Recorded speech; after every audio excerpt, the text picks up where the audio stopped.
আসসালামু আলাইকুম সুপ্রিয় শিক্ষার্থীরা, আশা করি তোমরা সবাই ভালো আছো। আমাদের গত বুধবারের ক্লাসটি আমরা আজকে রবিবারের ক্লাসটি নিব।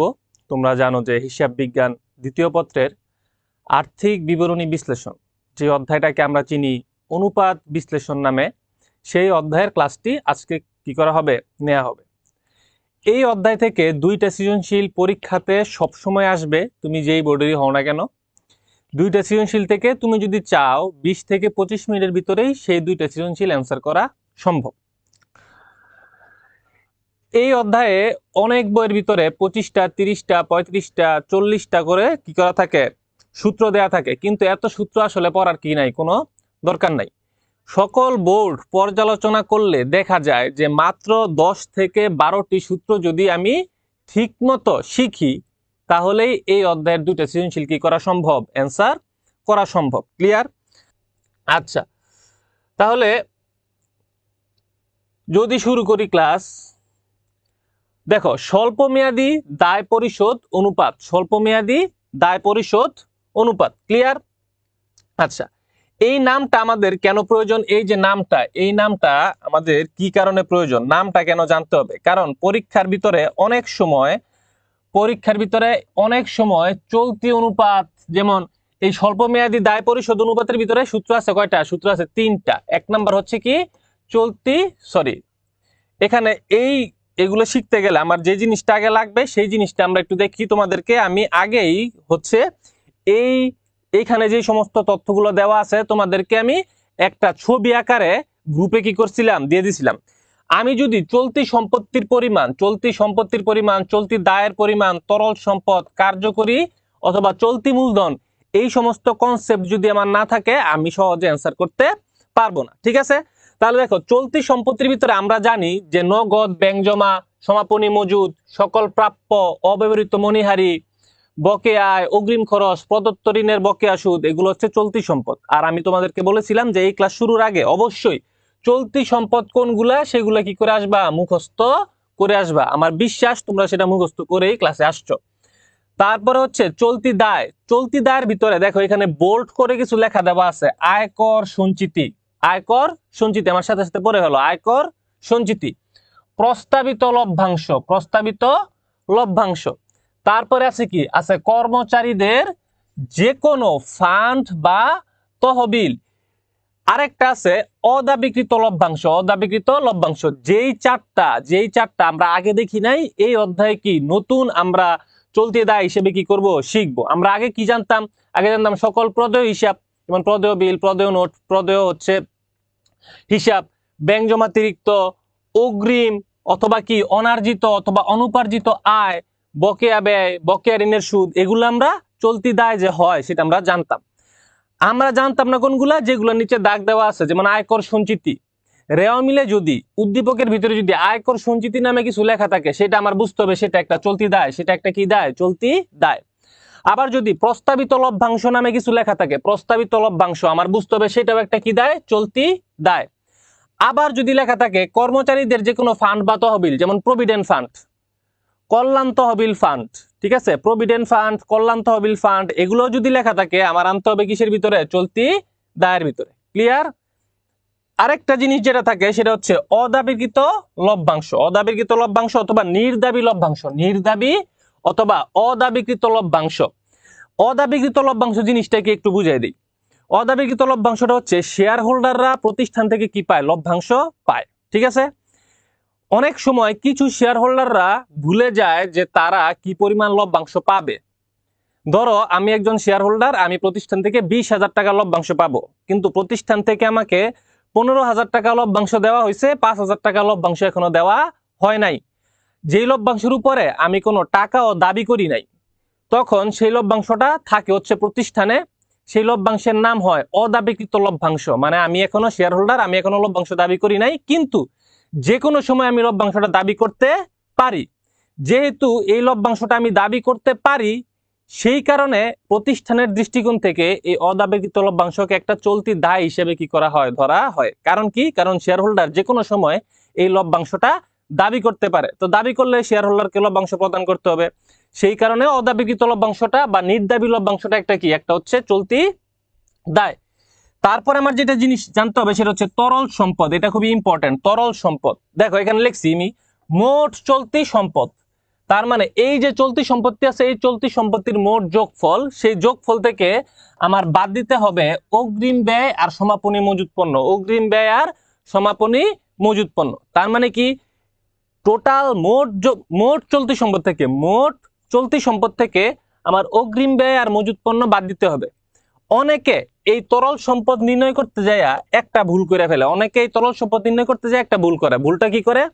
সে অগ্রিম ব্যয় আর মজুত পণ্য ছাড়া সকল চলতি সম্পদকে যোগ দেয়। কি বলছি? অগ্রিম ব্যয় আর মজুত পণ্য ছাড়া বাকি সকল চলতি সম্পদকে যোগ দেয়। যোগ দেওয়ার পর আবার এই অগ্রিম ব্যয় মজুত পণ্য মাইনাস দেয়। সেটা কিন্তু ভুল। সেটা কিন্তু কি ভুল?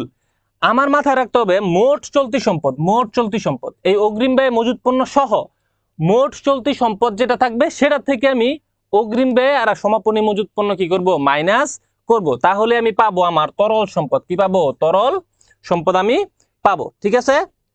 আচ্ছা, এরপরে বলছে কার্যকরী ও চলতি মূলধন। কার্যকরী ও চলতি মূলধন, এটার নাম কার্যকরী মূলধনও হইতে পারে, চলতি মূলধনও হইতে পারে। ঠিক আছে? সেটা কিভাবে পাওয়া যায়? চলতি সম্পদ থেকে চলতি দায় যদি আমি মাইনাস করি, চলতি সম্পদ থেকে যদি আমি চলতি দায় মাইনাস করি, তাহলে কার্যকরী মূলধন অথবা চলতি মূলধন কি পাওয়া যায়? দুইটা একই নাম, কার্যকরী মূলধন অথবা কি মূলধন? চলতি মূলধন পাওয়া যায় যদি চলতি সম্পদ থেকে চলতি দায় কি করা হয়? মাইনাস করা হয়। তাহলে এতটুকু সবার ক্লিয়ার যে চলতি সম্পদ কোনগুলা? চলতি দায়, আয়কর সঞ্চিতি, প্রস্তাবিত লভ্যাংশ, কর্মচারীদের যে কোনো ফান্ড, বাকি তহবিল, আর হচ্ছে নির্দাবী বা অদাবিকৃত লভ্যাংশ। অদাবিকৃত লভ্যাংশ এই চারটা চলতি দায় আমার স্পেশালি মাথায় রাখতে হবে। ক্লিয়ার? ওকে। আর তরল সম্পদ দেখলাম আমরা মোট চলতি সম্পদ থেকে অগ্রিম ব্যয় আর মজুত পণ্য কি করব? মাইনাস করব। আমরা এখন পরবর্তী স্লাইডে যাই। দেখো, নোট করতে চাইলে খাতায় নোট করে ফেলতে পারো। নোট করতে চাইলে খাতায় কি করতে পারো? নোট করে ফেলতে পারো। দেখো এখানে বলছে কি? এখানে বলছে যে চলতি অনুপাত। চলতি অনুপাত আমি কিভাবে বের করি? চলতি সম্পদ ভাগ চলতি দায়। তাহলে মোট চলতি সম্পদ ভাগ কি? মোট চলতি দায়। দেখো এই স্বল্পমেয়াদী দায় পরিশোধ, স্বল্পমেয়াদী দায় পরিশোধের অনুপাত আছে তিনটা। স্বল্পমেয়াদী দায় পরিশোধের অনুপাত আছে তিনটা। তোমাকে পরীক্ষাতে সরাসরি বলতে পারে যে চলতি অনুপাত ও তরল অনুপাত নির্ণয় করো, অথবা পরীক্ষাতে তোমাকে বলতে পারে স্বল্পমেয়াদী দায় পরিশোধের অনুপাত সমূহ নির্ণয় করো। তাহলে স্বল্পমেয়াদী দায় পরিশোধের অনুপাত আছে হচ্ছে কয়টা? এই তিনটা অনুপাত আছে। তখন আমাকে এই তিনটা অনুপাত কি করতে হবে? অ্যান্সার করতে হবে। আমরা একটু দেখি। বলছে চলতি অনুপাত কি? চলতি সম্পদ ভাগ কি? চলতি দায়। দেখো এখানে ছোট্ট একটা লেখা কথা বলা আছে। অনেক সময় পরীক্ষাতে জানতে চায় যে চলতি অনুপাত নির্ণয় করো এবং সিদ্ধান্ত দাও। চলতি অনুপাত নির্ণয় করো এবং তোমার মতামত কি করো? প্রদান করো। এরকম অনেক কথা লেখা থাকে। দেখো মতামত গুলা কি হবে? এই অনুপাত যত কি হবে? বেশি হবে, প্রতিষ্ঠানের স্বল্পমেয়াদী ঋণ পরিশোধ ক্ষমতা তত কি হবে? তত হচ্ছে বেশি হবে। আদর্শ মান কত? আদর্শ মান হচ্ছে 2:1। তার মানে আমার প্রতিষ্ঠানে যদি 1 টাকা দায় থাকে, চলতি দায় থাকে, তাহলে আমার প্রতিষ্ঠানে 2 টাকা চলতি সম্পদ কি করতে হবে? 2 টাকা চলতি সম্পদ থাকতে হবে। ঠিক আছে? আচ্ছা, 2 টাকা চলতি সম্পদ থাকতে হবে। এরপর দেখো আমরা এই অঙ্কগুলো আবার করব। আগে জাস্ট সূত্রগুলো একটু দেখাই দিছি। তরল অনুপাত, তারল্য অনুপাত, অগ্নি পরীক্ষা অনুপাত, এসিড টেস্ট অনুপাত, নাম যেটাই হোক কাজ হচ্ছে একটাই। এটার নাম হয় চারটা। তরল অনুপাত হয়, তারল্য অনুপাত হয়, অগ্নি পরীক্ষা হয়, এসিড টেস্ট অনুপাত কি হয়। তাহলে নাম যেটাই হোক কাজ কি? কাজ হচ্ছে একই রকম। উপরে তরল সম্পদ, নিচে চলতি দায়। উপরে তরল সম্পদ, নিচে কি? চলতি দায়। এই তরল সম্পদ কিভাবে বের করে? আমরা আগের স্লাইডে শিখে আসছি। মোট চলতি সম্পদ থেকে আমরা দুইটা জিনিস বাদ দিব। মোট চলতি সম্পদ থেকে দুইটা জিনিস বাদ দিব। একটা হচ্ছে অগ্রিম ব্যয় আর একটা হচ্ছে সমাপনী মজুদ। তাহলেই কি হবে? তরল সম্পদ পাওয়া যাবে। এর আদর্শ মান কত? এর আদর্শ মান হচ্ছে 1:1। তার মানে 1 টাকা চলতি দায় থাকলে আমার 1 টাকার তরল সম্পদ আমার প্রতিষ্ঠানে থাকতে হবে। 1 টাকা চলতি দায় থাকলে 1 টাকা তরল সম্পদ আমার প্রতিষ্ঠানে কি করতে হবে? থাকতে হবে। 3 নাম্বার যে সূত্র সেটার নাম হচ্ছে কার্যকরী মূলধন অনুপাত। কার্যকরী মূলধন অনুপাত, কার্যকরী মূলধন অনুপাত অথবা চলতি মূলধন অনুপাত, চলতি মূলধন অনুপাত অথবা কার্যকরী মূলধন অনুপাত, দুইটা একই কাজ। উপরে হচ্ছে চলতি সম্পদ মাইনাস চলতি দায়, নিচে হচ্ছে কি চলতি দায়। এর আদর্শ মান কত? এর আদর্শ মান হচ্ছে 1:1। তার মানে 1 টাকা চলতি দায় থাকলে প্রতিষ্ঠানে 1 টাকার চলতি মূলধন থাকতে হবে। 1 টাকা চলতি দায় থাকলে প্রতিষ্ঠানে 1 টাকার কি থাকতে হবে? চলতি মূলধন থাকতে হবে। ক্লিয়ার? ওকে, ঠিক আছে। তাহলে সূত্র 3টা আমরা দেখছি। চলতি অনুপাতের সূত্র হচ্ছে চলতি সম্পদ বাই চলতি দায়। আমি আজকে যেই 10-12টা সূত্র পড়াবো, এই 10-12টা সূত্র পড়লেই আর কোনো সূত্র পড়তে হবে না। পরীক্ষাতে 10-12টার ভিতর থেকে আসবে, অন্য কোনো কিছুই পরীক্ষাতে আসবে না, এই গ্যারান্টি আমি তোমাদেরকে দিয়ে দিতেছি। তাহলে চলতি অনুপাতের সূত্র হচ্ছে চলতি সম্পদ বাই চলতি দায়। আদর্শ মান হচ্ছে 2:1। তরল তারল্য অগ্নি পরীক্ষা স্টেট অনুপাতের সূত্র হচ্ছে তরল সম্পদ বাই চলতি দায়। তরল সম্পদ বাই চলতি দায়। আদর্শ মান হচ্ছে 1:1। চলতি মূলধন অনুপাত বা কার্যকরী মূলধন অনুপাতের সূত্র হচ্ছে চলতি সম্পদ মাইনাস চলতি দায় ভাগ হচ্ছে চলতি দায়। আদর্শ মান কত হচ্ছে? 1:1। ক্লিয়ার সবাই? আমরা তাহলে এখন একটা অঙ্ক করি, ঠিক আছে? দেখো, এইখানে একটা অঙ্ক দেওয়া আছে, এইখানে একটা অঙ্ক দেওয়া আছে।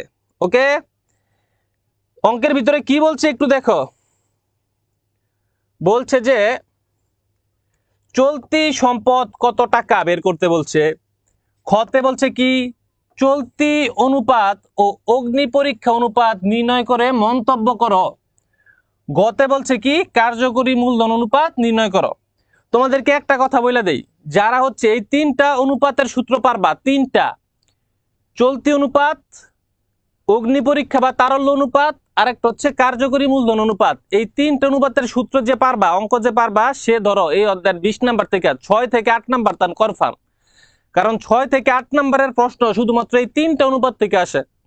তার মানে এই 3টা অনুপাত খুবই ইম্পর্টেন্ট। ক্লিয়ার সবাই? ওকে, আচ্ছা। তাহলে দেখো, চলতি সম্পদ যদি আমাকে বের করতে বলে, তাহলে চলতি সম্পদ কোনগুলা? দেখো আমার সাথে সাথে একটু মিলাও, দেখো তোমাদেরটাও মিলে কিনা। তাহলে চলতি সম্পদ কোনগুলা? যেমন নগদ তহবিল একটা চলতি সম্পদ, ঠিক আছে? প্রাপ্য হিসাব চলতি সম্পদ। অগ্রিম খরচ এটা কি চলতি সম্পদ। সমাপনী মজুদ এটা একটা কি চলতি সম্পদ। ব্যাংক জমা এটাও একটা কি চলতি সম্পদ। ক্লিয়ার সবাই? আর কোন চলতি সম্পদ কি আছে? আর কোন চলতি সম্পদ নাই। তাহলে এইটার অ্যান্সার আমরা লিখে রাখি। চলতি সম্পদ আমাদের কত বের হইল? 30,000 যোগ 20,000 যোগ 10,000 যোগ মজুদ পণ্য হচ্ছে 20,000। ওকে, 20,000 আর ব্যাংক জমা হচ্ছে 20,000।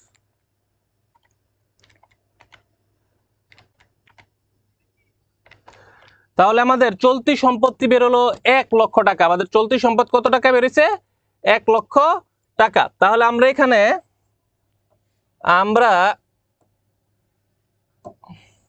এখানে লিখে দেই যে চলতি সম্পদ আমাদের কত বেরিয়েছে? চলতি সম্পদ বেরিয়েছে 1 লক্ষ টাকা। ওকে, এখন আমরা বের করব চলতি দায়, তারপর আমরা অঙ্কের ভিতরে যাব। চলতি দায়, দেখো চলতি দায়, এখানে চলতি দায় আছে কোনগুলা বলো তো, একটু মিলাও তো। একটা চলতি দায় আছে ব্যাংক জমাতিরিক্ত, একটা চলতি দায় আছে হচ্ছে কি এই যে ঋণের সুদ। ঋণের সুদ হচ্ছে একটা ব্যয়। ব্যয় যখন বকেয়া থাকে সেটাকে বলে চলতি দায়। তাহলে ব্যয়টা, ঋণের সুদ একটা ব্যয়, ব্যয় কি আছে? বকেয়া আছে। তাহলে এটাও একটা কি? এটাও একটা চলতি দায়। আর কি চলতি দায় আছে বলো? চলতি সম্পদ বুঝার কোনো উপায় নাই, যেগুলো বলছি সেগুলো মুখস্থ করে ফেলতে হবে। তোমরা সবচাইতে বেশি সময় পাইছো 21 মাস। আমাদের এইচএসসির সময় আমরা সময় পাইছিলাম 17 মাস, 17.5 মাস। তোমাদের আগের ব্যাচ তারা পাইছে মাত্র 14, 14.5 মাস। তোমরা পাইছো 21 মাস। 21 মাস পরে যদি তামিম তুমি এসে প্রশ্ন করো চলতি সম্পদ বোঝার উপায় কি, তাহলে তোমার আসলে মাইর দেওয়া ছাড়া কিছু করার নাই, ঠিক আছে? কারণ এই চলতি সম্পদ, চলতি দায় সব অধ্যায়ের ভিতরেই লাগতেছে। ক্লিয়ার? এটা মুখস্থ করে ফেলতে হবে। তারপরে আমার আছে কি হিসাব? আছে আমার প্রদেয় হিসাব। দেখো তো আর কি কি আমার চলতি দায় এখানে আছে বলো তো, একটু কমেন্টে জানাও তো আর কি কি চলতি দায় এখানে আছে।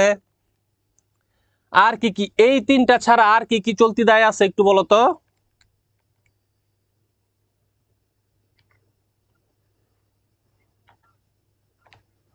একটু বলো আর কি কি চলতি দায় আছে, একটু বলো।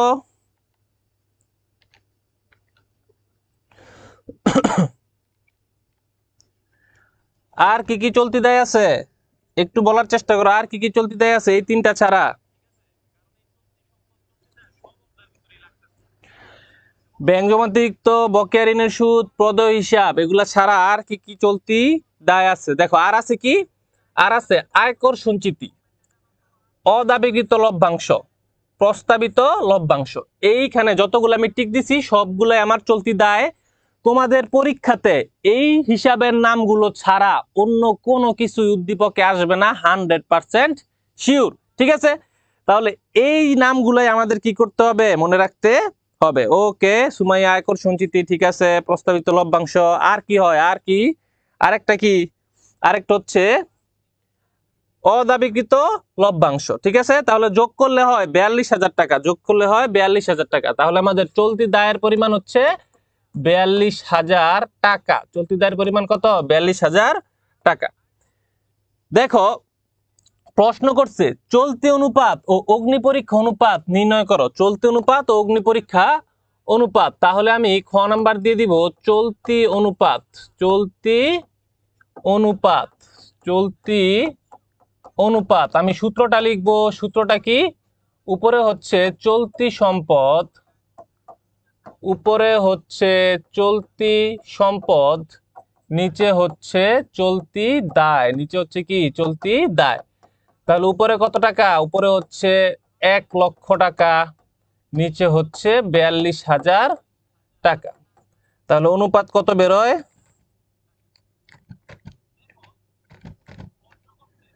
অনুপাত বেরোয় 2.38:1। তাহলে অনুপাত কত, 2.38 কত 1 কি হয়েছে, বের হয়েছে। ঠিক আছে, বুঝা গেছে।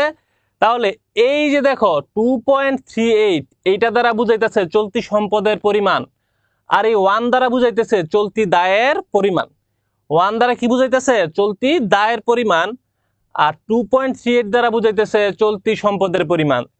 এখন যদি প্রশ্নে বলা থাকতো চলতি সম্পদ 1,00,000 টাকা, চলতি অনুপাত 2.38:1 টাকা, তাহলে চলতি দায় কত, আমরা কি করতাম, আমরা এই 1,00,000 টাকাকে 2.38 দ্বারা ভাগ দিতাম, ভাগ দিলে কত বের হয়ে যেত, 42,000 টাকা, মানে 1/4 টাকা বের হয়ে যেত। এমন একটা অঙ্ক আমরা একটু পরে কি করব। ঠিক আছে, আচ্ছা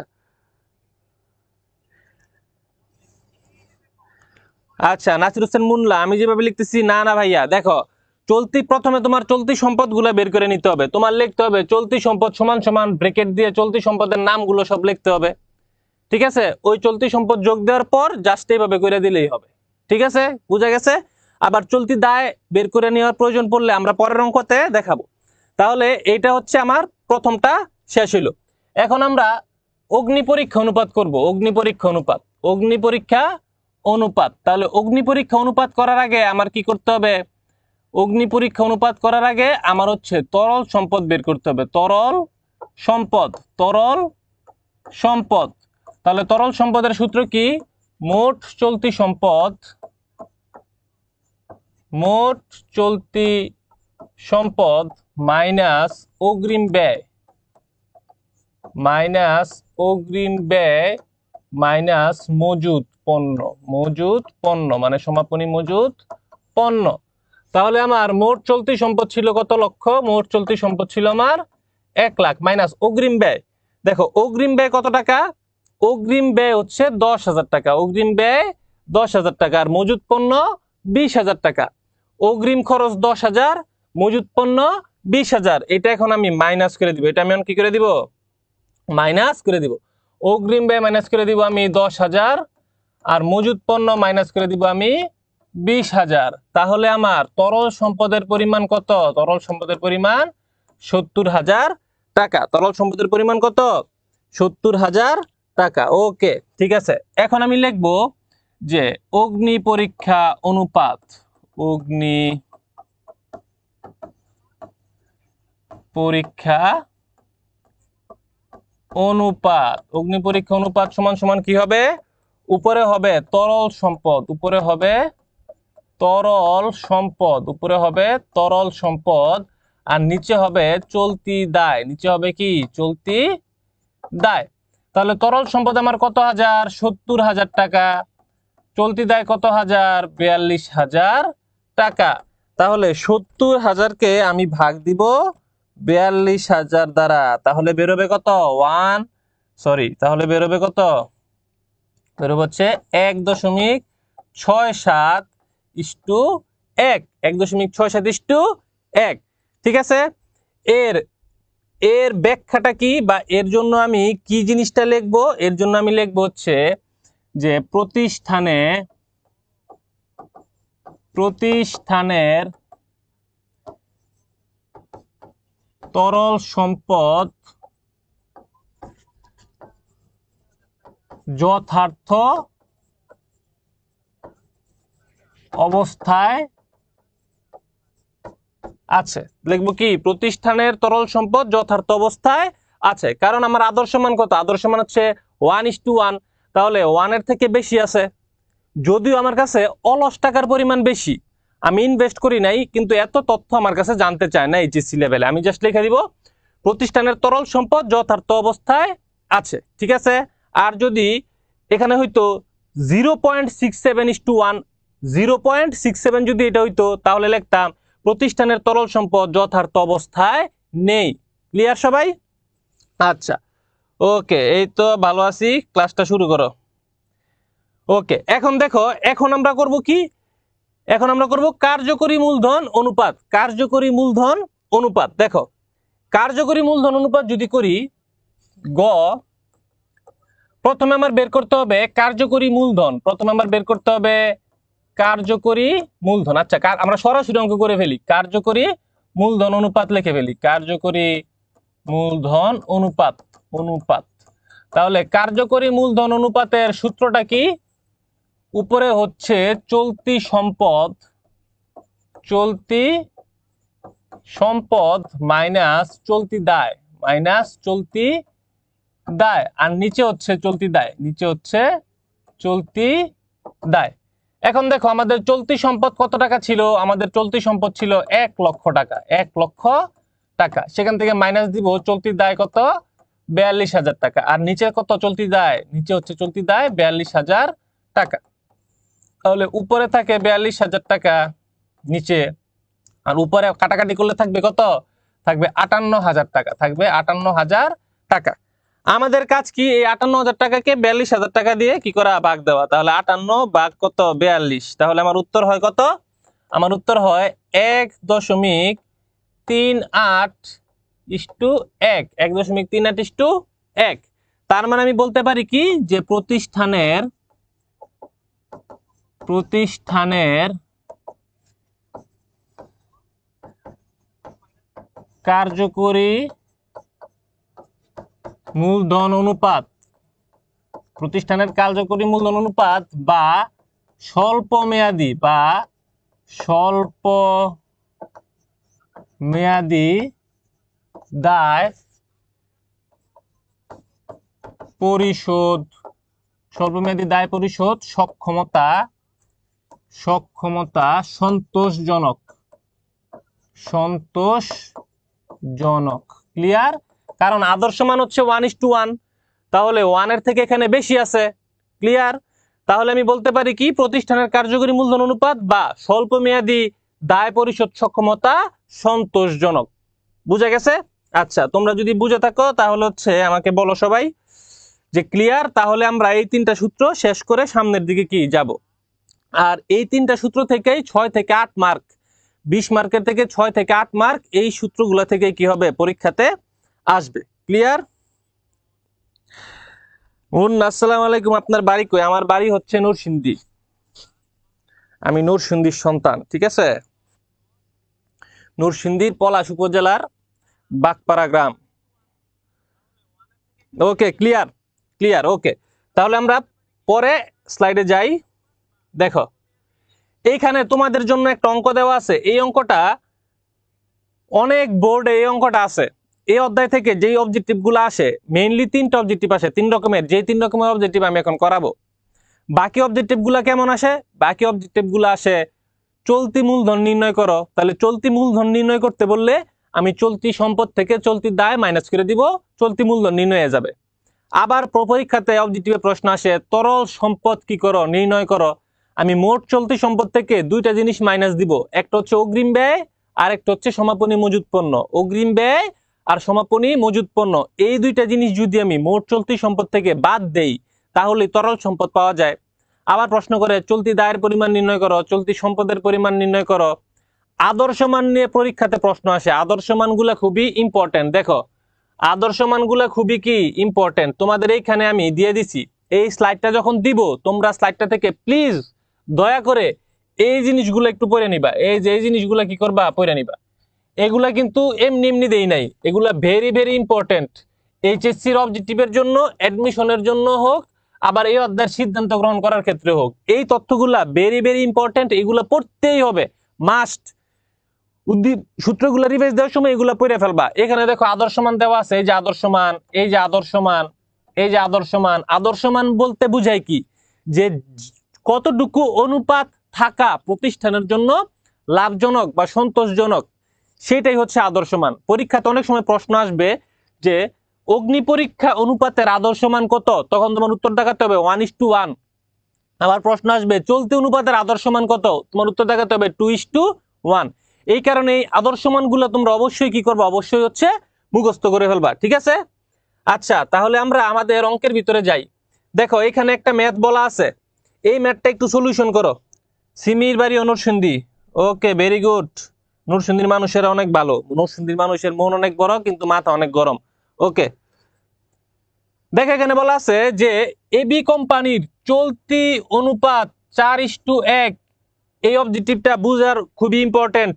যারা পারো অলরেডি উত্তরটা দিয়ে দাও, যারা পারো অলরেডি উত্তর কি করো, দিয়ে দাও। বলছে কি যে এবি কোম্পানির চলতি অনুপাত 4:1। তাহলে চলতি অনুপাতের ভিতরে কি থাকে, চলতি অনুপাতের সূত্র কি, চলতি অনুপাতের সূত্র হচ্ছে চলতি দায় আর উপরে হয় চলতি সম্পদ, উপরে হয় চলতি সম্পদ, ঠিক আছে। তাহলে এই যে বলছে চলতি অনুপাত 4:1, তাহলে 4 হচ্ছে চলতি সম্পদের আর 1 হচ্ছে কার, চলতি দায়ের। তাহলে চলতি অনুপাতের সূত্র হচ্ছে চলতি সম্পদ বাই চলতি দায়। অনুপাত বেরোইছে 4:1, তাহলে চলতি সম্পদের মান হচ্ছে 4, চলতি দায়ের মান হচ্ছে কি 1।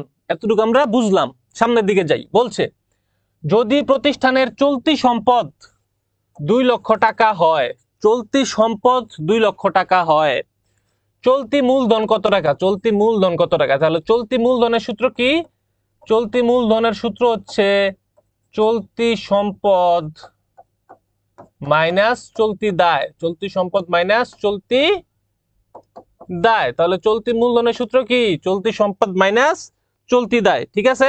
আচ্ছা এখন দেখো এই 2 লক্ষকে এটা হচ্ছে কিসের পরিমাণ, চলতি সম্পদের পরিমাণ। চলতি সম্পদের ভাগ ছিল কত ভাগ, 4 ভাগ। এই যে 4:1 মানে 4:1। আর চলতি অনুপাতের সূত্র কি, চলতি সম্পদ ভাগ চলতি দায়। তাহলে 4 বুঝায় চলতি সম্পদকে, 1 বুঝায় চলতি দায়কে। তাহলে আমি চলতি দায় কিভাবে বার করব, আমি লিখবো চলতি দায় ইকুয়াল টু 2 লক্ষ। এই যে 2 লক্ষ, এই 2 লক্ষকে যদি আমি 4 দ্বারা ভাগ দেই, মানে চলতি সম্পদের ভাগ দ্বারা কি করি, ভাগ দেই, 1 ভাগের টাকা বেরোবে। 1 ভাগের টাকায় কিসের টাকা, চলতি দায়ের টাকা। 1 ভাগের টাকায় চলতি দায়ের টাকা। তাহলে এটাকে আমি ভাগ দিব কত দ্বারা, 4 দ্বারা। তাহলে চলতি দায় বেরোইছে কত হাজার, আমার 50,000 টাকা। তাহলে চলতি সম্পদ মাইনাস চলতি দায়, তাহলে চলতি সম্পদ হচ্ছে 2 লক্ষ টাকা, চলতি দায় কত 50,000 টাকা। তাহলে আমার চলতি মূলধন কত টাকা, 1,50,000 টাকা। উত্তর হবে ঘ, 1,50,000 টাকা। খ না, খ না, খ হচ্ছে এই 50,000 টাকা হচ্ছে চলতি দায়, এটা হচ্ছে চলতি দায়, এটা হচ্ছে চলতি মূলধন, চলতি মূলধন, ঠিক আছে।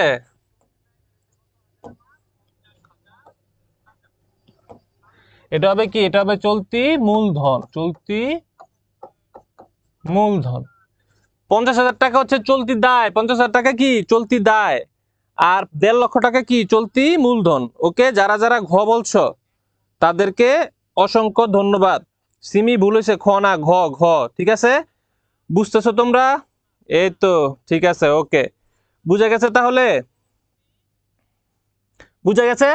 তাহলে আমরা আরেকটা সমস্যাতে যাই, যে সমস্যাটা এটার মতোই কিন্তু একটু অন্যরকম। আমাদেরকে কোন জিনিসগুলো মাথায় রাখতে হবে, এখানে কি চলতি অনুপাত বলছে নাকি চলতি মূলধন অনুপাত বলছে? চলতি মূলধন অনুপাত বললে এক জিনিস, চলতি অনুপাত বললেই কি জিনিস, আরেক জিনিস। ক্লিয়ার সবাই? আচ্ছা, এখন আমরা আমাদের পরের অঙ্কটাতে কি যাই। দেখো এইখানে বলছে কি, এইখানে বলছে এবি কোম্পানি, এবি কোম্পানির চলতি অনুপাত, ওইটা তো আগেরটাই। দেখো এখানে বলছে কি যে এবি কোম্পানির চলতি অনুপাত, চলতি অনুপাত 3:1, চলতি অনুপাত 3:1। বলছে যদি প্রতিষ্ঠানের চলতি মূলধন, চলতি মূলধন 1 লক্ষ টাকা হয়, চলতি মূলধন 1 লক্ষ টাকা হয়, তাহলে চলতি মূলধন আমরা কি জানি? চলতি মূলধন আমরা জানি যে চলতি সম্পদ মাইনাস চলতি দায়, চলতি সম্পদ মাইনাস চলতি দায়, চলতি সম্পদ মাইনাস চলতি দায়। তাহলে চলতি সম্পদ থেকে চলতি দায় মাইনাস করলে পাওয়া যায় কি, চলতি মূলধনের টাকা কি করা যায়, পাওয়া যায়। ওকে, চলতি অনুপাত বলে দিছে 3:1, তাহলে এই 3, এই 3টা হচ্ছে কার? এই 3টা হচ্ছে চলতি সম্পদ, এই 3টা হচ্ছে কি, 3টা হচ্ছে চলতি সম্পদ। আর এই 1টা কি, 1টা হচ্ছে চলতি দায়, চলতি দায়, 1টা হচ্ছে চলতি দায়। ক্লিয়ার? এই 3টা হচ্ছে চলতি সম্পদ, 1টা হচ্ছে চলতি দায়, কারণ এখানে চলতি অনুপাত বলা হয়েছে, আর চলতি অনুপাতের ভিতরে থাকে চলতি সম্পদ আর চলতি দায়।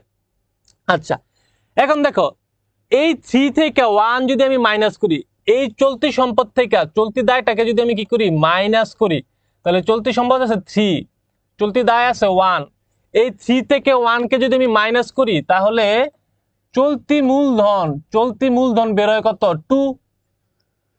কারণ কি, চলতি মূলধনের সূত্র কি, চলতি সম্পদ মাইনাস চলতি দায়, চলতি সম্পদ মাইনাস চলতি দায়। তাহলে চলতি সম্পদ হচ্ছে 3, চলতি দায় হচ্ছে 1, 3-এর থেকে 1 চলতি সম্পদ থেকে চলতি দায় যদি আমি মাইনাস করি তাহলে আমি পাই কত, 2। তাহলে চলতি মূলধনের ভাগ কত, চলতি মূলধনের ভাগ হচ্ছে 2 ভাগ, ঠিক আছে। তাহলে এইখানে বলছে চলতি মূলধন 1 লক্ষ টাকা, চলতি মূলধন 1 লক্ষ টাকা, তাহলে এখানে কয় ভাগ টাকা আছে, এখানে 2 ভাগ টাকা আছে। কয় ভাগ টাকা আছে, 2 ভাগ টাকা আছে। আমাকে প্রশ্ন করছে চলতি সম্পদ কত টাকা, চলতি সম্পদ কত। তাহলে দেখো আমি লিখবো চলতি সম্পদ সমান সমান এই 1 লক্ষকে, 1 লক্ষ এটা হচ্ছে চলতি মূলধন, আর চলতি মূলধনের ভাগ হচ্ছে 2 ভাগ। তাহলে 1 লক্ষকে আমি ভাগ দিব 2 দ্বারা, 1 লক্ষকে ভাগ দিব 2 দ্বারা, তাহলে 1 ভাগের টাকা বেরোবে। সেই 1 ভাগের টাকাকে আমি গুণ দিব 3 দ্বারা, কারণ 3 হচ্ছে চলতি সম্পদ, 3 দ্বারা। তাহলে বের হয় 1,50,000 টাকা, 1,50,000 টাকা। তাহলে আমার চলতি সম্পদ কত, আমার চলতি সম্পদ হচ্ছে 1,50,000 টাকা। ক্লিয়ার? ক্লিয়ার? আশা করি বুঝার কথা, একদমই সহজ। ওকে, তোমরা কি বুঝেছো?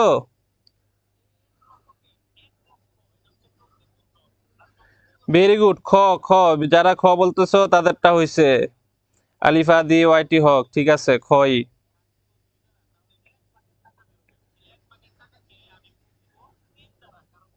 ওকে, ঠিক আছে, ওকে, তাহলে তোমরা বুঝছো আশা করি। আমরা তাহলে পরের অঙ্কে যাই, পরের অঙ্কে যাই, ঠিক আছে।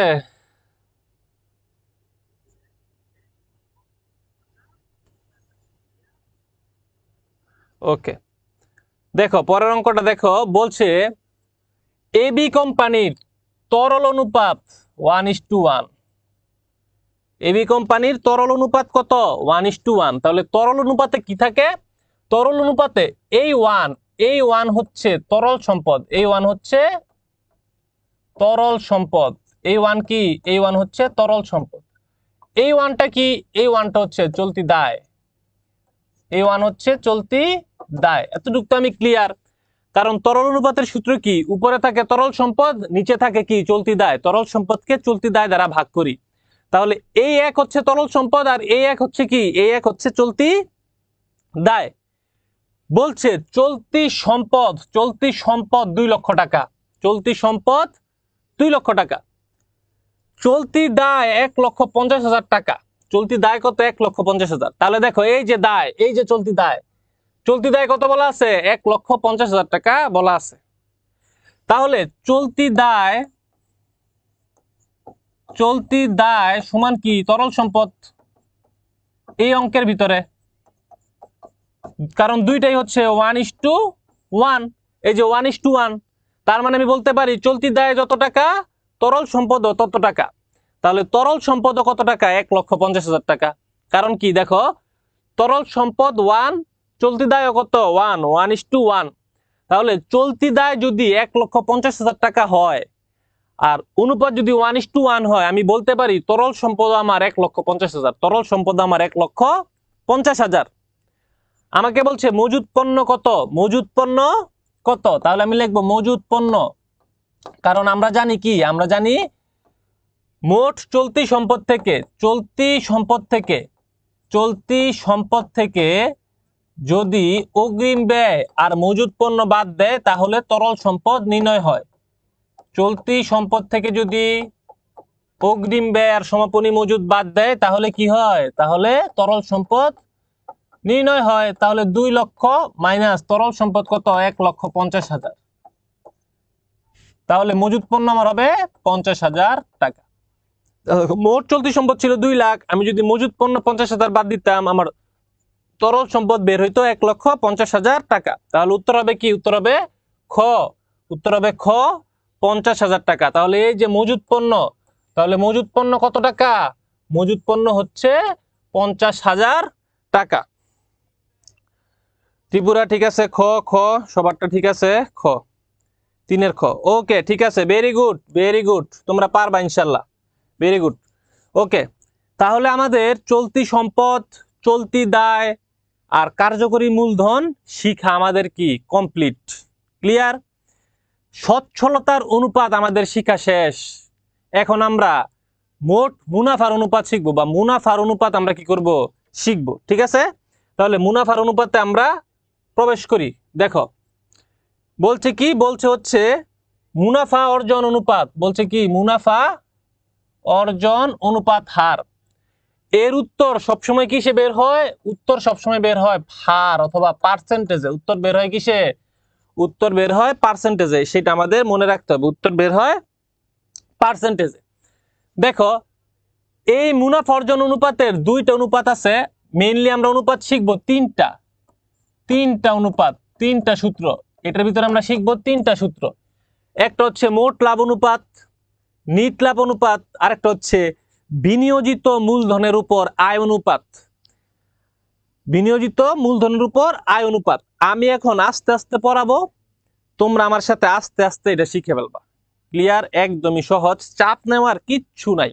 ওকে, দেখো মোট লাভ অনুপাত, আগে আমি বলবো যে মোট লাভ অনুপাত আর নিট লাভ অনুপাত নির্ণয় করতে আমাদের কি কি লাগে, সূত্রটা আগে শর্টে শিখো। দেখো মোট লাভ অনুপাত, উপরে কি মোট লাভ, নিট লাভ অনুপাত উপরে হচ্ছে নিট লাভ, দুইটার নিচেই নিট বিক্রয়, দুইটার নিচেই কি নিট বিক্রয়।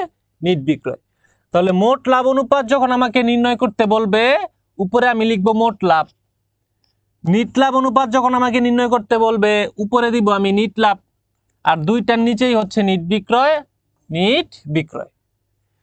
মোট লাভের আদর্শ মান হচ্ছে 20, মোট লাভের আদর্শ মান হচ্ছে 20%। তার মানে 20%-এর বেশি যদি হয় প্রতিষ্ঠানের জন্য ভালো, 20%-এর কম যদি হয় প্রতিষ্ঠানের জন্য ভালো না।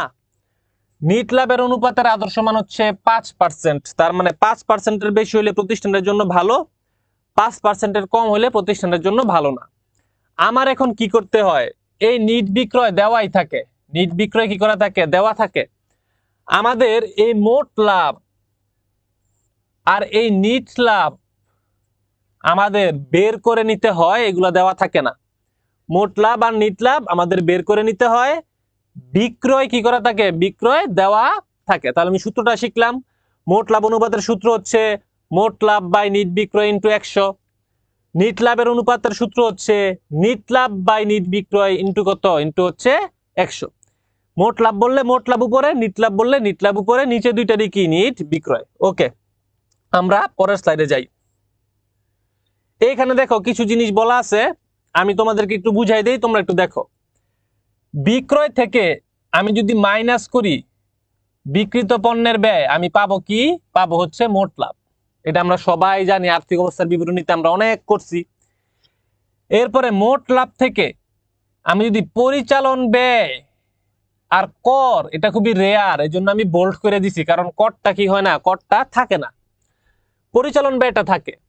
তাহলে মোট লাভ থেকে পরিচালন ব্যয়টা বাদ দিয়ে দিলে আমি পাবো হচ্ছে নিট লাভ। এই যে আমি মোট লাভ আর নিট লাভ কি করতে পারলাম, নির্ণয় করতে পারলাম। তাহলে বিক্রয় থেকে বিক্রিত পণ্যের ব্যয় বাদ দিলে পাওয়া যায় মোট লাভ, মোট লাভ থেকে পরিচালন ব্যয় বাদ দিলে পাওয়া যায় নিট লাভ। এইখানে দেখো কিছু একটা কথা বলা আছে, বলছে যার উপরে মুনাফার হার বলা থাকবে, যার উপরে মুনাফার হার বলা থাকবে তাকে 100 ধরতে হবে, তাকে 100 ধরতে হবে। এটা খুবই, এটা বুঝাটা খুবই ইম্পর্টেন্ট, খুবই ইম্পর্টেন্ট। যার উপরে মুনাফার হার বলা থাকবে তাকে কত ধরতে হবে, 100। যেমন বিক্রয় বলা আছে কত টাকা, 1,20,000 টাকা, বিক্রয় বলা আছে 1,20,000 টাকা। দেখো এখানে বলছি কি, ক্রয়ের অথবা ব্যয়ের অথবা বিক্রিত পণ্যের ব্যয়, তিনটা নাম থাকতে পারে। প্রশ্নে শুধু বলা থাকতে পারে ক্রয়ের উপর ব্যয়ের হার বা মুনাফার হার, আবার বলতে পারে ব্যয়ের উপর মুনাফার হার, আবার বলতে পারে বিক্রিত পণ্যের ব্যয়ের উপর মুনাফার হার। মুনাফার হার কত পার্সেন্ট, 20%। তাহলে দেখো যার উপরে মুনাফার হার বলা থাকে, তাহলে মুনাফার হারটা বলা আছে কার উপরে, বিক্রিত পণ্যের ব্যয়ের উপরে। তাহলে বিক্রিত পণ্যের ব্যয়কে আমি কত ধরবো, বিক্রিত পণ্যের ব্যয়কে ধরবো আমি 100, বিক্রিত পণ্যের ব্যয়কে ধরবো আমি 100, কারণ বিক্রিত পণ্যের ব্যয়ের উপর মুনাফা কি করা আছে, বলা আছে। মুনাফা কত, 20 সমান সমান, তাহলে মুনাফা কত, 20, এখানে হবে মাইনাসের মাইনাস, তাহলে বিক্রয় কত হবে, বিক্রয় হবে 120 ভাগ, 120 ভাগ। কারণ কি 120 থেকে 100 মাইনাস দিলে 20 বের হয়। এই সমীকরণটা আমাকে মিলাইতে হবে, এই সমীকরণটা আমাকে মিলাইতে হবে, যেটা আমি এখানে মিলাইছি। দেখো বলছি বিক্রিত পণ্যের ব্যয়কে, এখানে বিক্রিত পণ্যের ব্যয়কে ধরতে হবে 100। তাহলে এই যে 100, এই 100 হচ্ছে বিক্রিত পণ্যের ব্যয়। এই যে এই সূত্রটা, মানে এই যে এই সূত্রটাই কোনখানে আসছে, এইখানে আসছে, এই সূত্রটাই এই জায়গাতে কি হইছে, আসছে। তাহলে এই বিক্রিত পণ্যের ব্যয়কে ধরছি 100, বিক্রিত পণ্যের ব্যয়কে ধরছি 100, মুনাফাকে ধরছি 20, কারণ মুনাফার হার বলে দেওয়া হয়েছে কত, 20%। আর এই 120 কোথা থেকে আসছে, দেখো 100 কে আমি মাইনাস দিলে, কত থেকে 100 কে মাইনাস দিলে 20 বের হবে। 120 থেকে যদি আমি 100 কে বাদ দেই তাহলেই কি বেরোবে, 20 বেরোবে। এই কারণে আমি বিক্রয়কে ধরছি 120।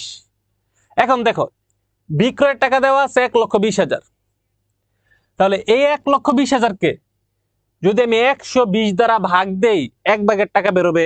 এই দেখো 1,20,000 কে আমি 120 দ্বারা কি করছি, ভাগ দিছি, 1 ভাগের টাকা বেরোইছে। আমাকে বলছে মুনাফা কত, তাহলে মুনাফার আর 20%, 1 ভাগের টাকাকে আমি 20 দ্বারা গুণ দিয়ে দিছি। এই যে 20,000 টাকা আমার কি বের হয়েছে, মোট মুনাফা বের হয়েছে। এই মোট মুনাফাটা লাগবে মোট মুনাফা অনুপাত করার সময়, এই মোট মুনাফাটাই লাগে মোট মুনাফা অনুপাত করার সময়। ঠিক আছে, আমি আবার একটু শুরু থেকে তোমাদেরকে বুঝাই। দেখো সূত্রটা হচ্ছে কি, সূত্রটা হচ্ছে বিক্রয়, সূত্রটা হচ্ছে বিক্রয় মাইনাস বিক্রিত পণ্যের ব্যয় সমান সমান মোট লাভ। এই সূত্র থেকেই এই সমীকরণটা আমাকে কি করতে হবে, এই সমীকরণটা আমাকে সাজাইতে হবে। প্রশ্নের ভিতরে বলছে ব্যয়ের উপর মুনাফার হার 20%। তাহলে যার উপর মুনাফার হার বলা থাকে তাকে ধরতে হয় 100। তাহলে মুনাফার হার বলা আছে ব্যয়ের উপর, এই কারণে এই যে ব্যয়কে ধরছি আমি 100, এই যে বিক্রিত পণ্যের ব্যয়কে ধরছি আমি কত 100, কারণ ব্যয়ের উপরে মুনাফার হার বলা আছে। মুনাফার হার কত বলা আছে? মুনাফার হার বলা আছে 20%। এই কারণে আমি মোট লাভ বা মুনাফাকে ধরছি 20 সমান সমান দিছি, এখানে আমি মাইনাস দিছি। তাহলে কত থেকে 100 মাইনাস দিলে 20 বের হয়? 120 থেকে আমি এখানে লিখছি 120। তাহলে বিক্রয় হচ্ছে 120 ভাগ, বিক্রয় হচ্ছে 120 ভাগ। টাকা দেওয়া আছে বিক্রয়ের টাকা, আর কোনো কিছু টাকা দেওয়া নাই। তাহলে বিক্রয়ের টাকাকে আমি বিক্রয়ের যত ভাগ, বিক্রয়ের ভাগ হচ্ছে 120, বিক্রয়ের টাকাকে আমি 120 দ্বারা কি করছি? ভাগ দিছি। 1 ভাগের টাকা আমার বের হইছে। আমার যদি এখন ব্যয় জানার প্রয়োজন হইতো, কি জানার প্রয়োজন হইতো? যদি আমার ব্যয় জানার প্রয়োজন হইতো আমি 100 দ্বারা গুণ করতাম, কিন্তু আমার দরকার মুনাফা, এই কারণে আমি ওই 1 ভাগ টাকাকে 20 দ্বারা কি করছি? গুণ করছি। ক্লিয়ার? আশা করি তোমরা বুঝছো। তোমরা কি এটা বুঝছো? কারণ মোট লাভ অনুপাত, নিট লাভ অনুপাত আর গড় মজুদ, এই 3টা সূত্রের জন্যই আমার এই জিনিসটা কি করতে হবে? ভালো মতো বুঝতে হবে, একদম ভালো মতো কি করতে হবে? বুঝতে হবে, নয়তো আমি অ্যান্সার করতে পারবো না। ঠিক আছে?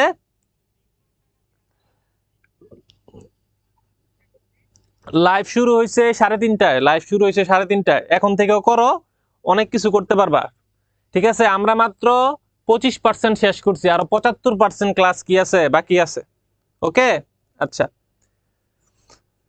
তাহলে এটা কি বুঝে গেছে? আচ্ছা, এটা যদি বুঝে থাকো, কোথাও না বুঝলে আমাকে একটু প্রশ্ন করো যে কোথায় বুঝো নাই, তাহলে আমি আবার বুঝাই দিব, কোনো সমস্যা নাই। কোথাও না বুঝলে আমাকে একটু বলো, আর বুঝলে তো আলহামদুলিল্লাহ, না বুঝলে আমাকে বলো যে কোথায় বুঝো নাই। কারণ এই জিনিসটা বুঝতে হবে, এই জিনিসটা না বুঝে আমি সামনের দিকে আগাতে পারবো না। আরেকবার বুঝালে ভালো হতো। আচ্ছা, এটা যেহেতু বেশি ইম্পর্টেন্ট, আমি আরেকবার বুঝাই দিচ্ছি। ওকে,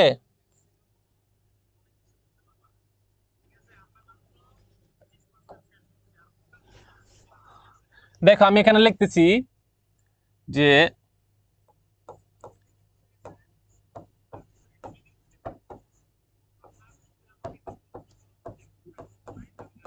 বিক্রয়ের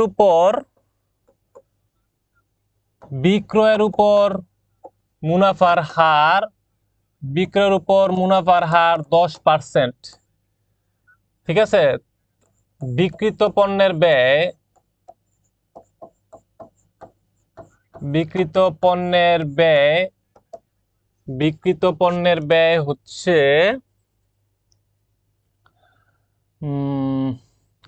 90,000 টাকা। বিক্রিত পণ্যের ব্যয় 90,000 টাকা। মুনাফা কত? মুনাফা কত? দেখো এইভাবে ধরো উদ্দীপকে বলা আছে মুনাফা কত, তা আমি বের করার জন্য দিছি, কিন্তু আমাদের মোট মুনাফা বের করতে হবে অঙ্ক করার জন্য। আমাদের মোট মুনাফা বের করতে হবে অঙ্ক করার জন্য। ঠিক আছে? আগের অঙ্কে আমরা 1,20,000কে 120 দ্বারা ভাগ দিছিলাম, কারণ 120 ছিল আমার বিক্রয়ের ভাগ, 1,20,000 ছিল আমার বিক্রয়ের টাকা। এইখানে বিক্রয়ের টাকা দেওয়া নাই, এইখানে টাকা দেওয়া আছে বিক্রিত পণ্যের ব্যয়ের। এইখানে টাকা দেওয়া আছে কার? বিক্রিত পণ্যের ব্যয়ের টাকা এখানে দেওয়া আছে, কিন্তু এইখানে মুনাফার হার বলা আছে কার উপর? মুনাফার হার বলা আছে বিক্রয়ের উপর। মুনাফার হার কার উপর বলা আছে? বিক্রয়ের উপর মুনাফার হার কি করা আছে? বলা আছে। যেহেতু বিক্রয়ের উপর মুনাফার হার কি করা আছে? বলা আছে, সেই কারণে বিক্রয়কে আমরা কত ধরবো? বিক্রয়কে আমরা ধরবো 100। তাহলে বিক্রয়কে আমরা কত ধরবো? বিক্রয়কে আমরা ধরবো হচ্ছে 100 মাইনাস সমান সমান লাভের হার বলা আছে কত? মুনাফার হার বলা আছে 10%।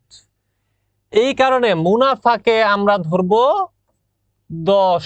মুনাফাকে আমরা ধরবো কত? 10। তাহলে বিক্রয়ের উপর মুনাফার হার বলা ছিল, বিক্রয়কে ধরছি 100 আর মুনাফা 10 মাইনাস। ঠিক আছে? কারণ সূত্রটা কি? সূত্রটা ছিল বিক্রয় মাইনাস বিক্রিত পণ্যের ব্যয় সমান সমান মোট লাভ।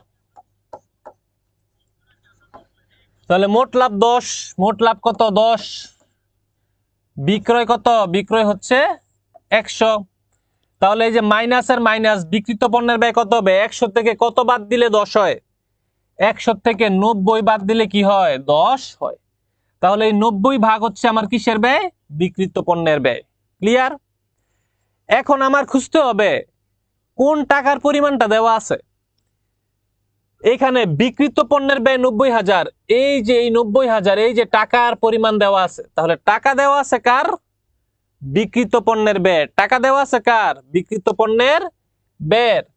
তাহলে তাহলে আমার মোট লাভ কিভাবে বের করব, আমি লিখবো মোট লাভ, বিক্রিত পণ্যের ব্যয় 90,000 টাকা, এই যে টাকাটা আমি লিখলাম 90,000 টাকা। এইখানে কত ভাগ টাকা আছে, 90 ভাগ, কারণ এই যে বিক্রিত পণ্যের ব্যয়, বিক্রিত পণ্যের ব্যয় কত ভাগ, বিক্রিত পণ্যের ব্যয় হচ্ছে 90 ভাগ, টাকাটাও হচ্ছে 90,000। তাহলে 90,000কে আমি 90 দিয়ে কি করব, ভাগ দিব, 1 ভাগের টাকা বেরোবে। আমার দরকার হচ্ছে মুনাফার টাকা, 10 ভাগের টাকা, 1 ভাগের টাকাকে আমি গুণ দিব 10 দ্বারা, তাহলেই আমার কি 10 ভাগের টাকা কি হয়ে যাবে, বের হয়ে যাবে। ঠিক আছে?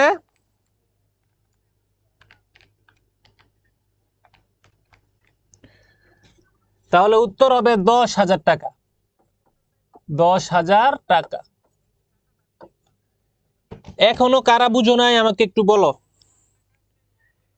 এখনো কারা বুঝো নাই আমাকে একটু বলো।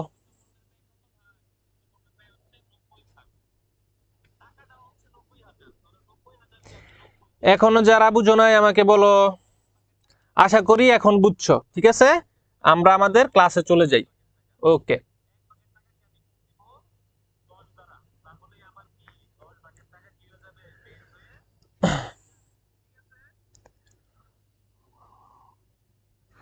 ওকে মেহেদি ভুইয়া, ঠিক আছে, ওকে, থ্যাংক ইউ, থ্যাংক ইউ। এখন দেখো, বিনিয়োজিত মূলধনের উপর আয় অনুপাত, বিনিয়োজিত মূলধনের উপর আয় অনুপাত, এটা আমাদের শিখতে হবে, এটা পরীক্ষাতে অনেক আসে। বিনিয়োজিত মূলধনের উপর আয় অনুপাত, নিচে হয় বিনিয়োজিত মূলধন, উপরে হয় কর বাদ নিট মুনাফা। আদর্শ মান হচ্ছে 10, সূত্রগুলো মুখস্থ করতে হবে। আদর্শ মান হচ্ছে 10। দেখো, কর বাদ নিট মুনাফা বা কর বাদ নিট লাভ, এই কর বাদ নিট লাভ আমরা আগেই বের করা জানি, এটা কিভাবে বের করতে হয়। আমরা আর্থিক অবস্থার বিবরণীতে এগুলা বাদ দিছি। দেখো, মোট মুনাফা থেকে পরিচালন ব্যয় বাদ দিলে পাওয়া যেত পরিচালন মুনাফা। এরপরে মোট মুনাফা থেকে পরিচালন ব্যয় বাদ দিতাম, অপরিচালন আয় যোগ দিতাম, অপরিচালন ব্যয় বাদ দিতাম, আয়কর খরচ, এই যে আয়কর খরচ, এটা কি করতাম, বাদ দিতাম, কর বাদ নিট লাভ আমাদের বের হইতো। ওকে, ক্লিয়ার? কর বাদ নিট লাভ আমাদের কি হইতো, বের হইতো। তো এই জিনিসটা আমরা বিশদ আয় বিবরণীতে যেভাবে করছি, ঠিক একইভাবে আমরা এই কর বাদ নিট লাভ বার করব। মোট মুনাফা থেকে পরিচালন ব্যয় বাদ দিব, অপরিচালন আয় আর অপরিচালন ব্যয় এগুলো পরীক্ষাতে তেমন একটা থাকে না, শুধু থাকে বেশি থাকে কি, বেশি থাকে হচ্ছে পরিচালন ব্যয় আর বেশি থাকে আয়কর খরচ। পরিচালন ব্যয় আর আয়কর খরচটাই বেশি থাকে। তাহলে মোট মুনাফা থেকে পরিচালন ব্যয় আর আয়কর খরচটা বাদ দিলেই কর বাদ নিট লাভ আমরা পাবো। এই অপরিচালন ব্যয় আর অপরিচালন আয় এত বেশি কি হয় না, এত বেশি থাকে না। এত সূত্র না, ধাপে ধাপে শিখতে হবে। সচ্ছলতার অনুপাতে 3টা, ঠিক আছে, মুনাফার হার বের করার ভিতরে আছে 3টা, সম্পদের ভিতরে আছে 3টা, এই শেষ, আর তো নাই। আর একটা আছে, 3-4টা আছে, কিন্তু সহজ। ধাপে ধাপে কি করতে হবে, শিখতে হবে। মাত্র 12টা, 10টা থেকে 12টা সূত্র শিখলে এই অধ্যায় শেষ, এই অধ্যায়ের কিছুই কি নাই। ঠিক আছে, আচ্ছা, ওকে। তাহলে দেখো, কর বাদ নিট লাভ আমি কি করলাম, কর বাদ নিট লাভ আমি বের করলাম। পরীক্ষাতে কতে কতে বিনিয়োজিত মূলধন পরীক্ষাতে আসে, যে বিনিয়োজিত মূলধনের পরিমাণ কত টাকা নির্ণয় করো, বিনিয়োজিত মূলধনের পরিমাণ কত টাকা নির্ণয় করো, এটা পরীক্ষাতে কতে কি হয় আসে। এইখানে দেখো লেখা আছে, এই অনুপাতের হার বেশি হলে প্রশাসনিক দক্ষতা প্রতিষ্ঠানের সাফল্য বুঝায়। এগুলা পড়ে নিবা, প্রশাসনিক দক্ষতা ও প্রতিষ্ঠানের সাফল্য কি করে বুঝায়।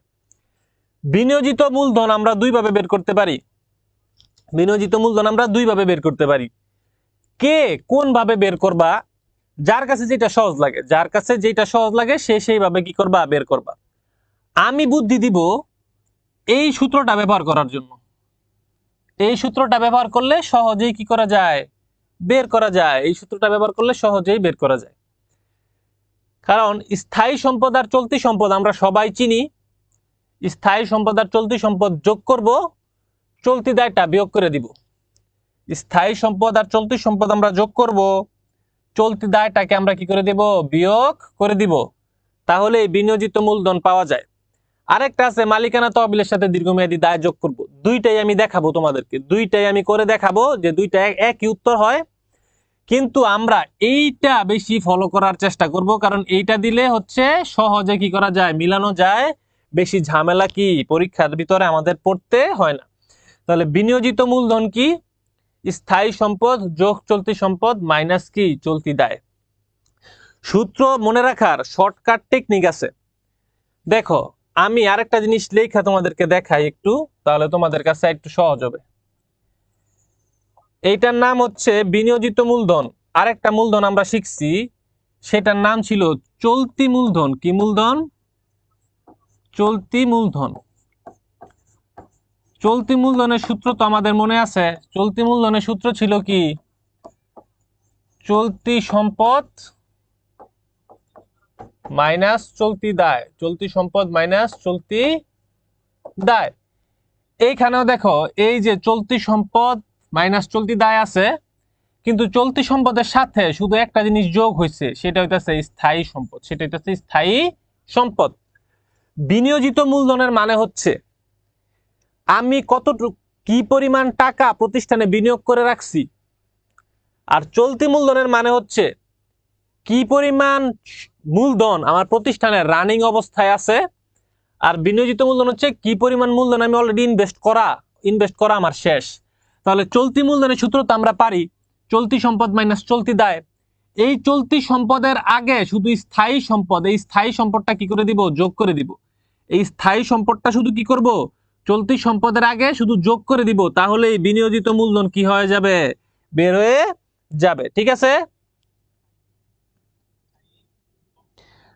মোট সম্পদ প্লাস চলতি দায় মাইনাস অলিক সম্পদ।